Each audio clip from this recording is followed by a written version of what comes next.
Hi guys, welcome back to my channel. In this video I will teach you how to fix my Instagram music. So if your Instagram music is not working, watch this video till the end, and if this video really helps you out, do subscribe to my channel.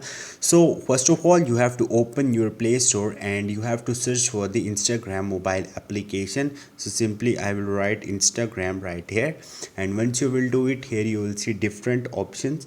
So simply you have to click on this update button.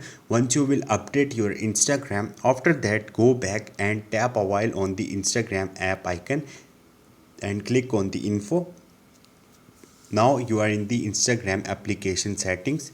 After that you have to click on the storage and the cache, and you can try with clear cache, and if it's still not working, simply you have to clear your storage.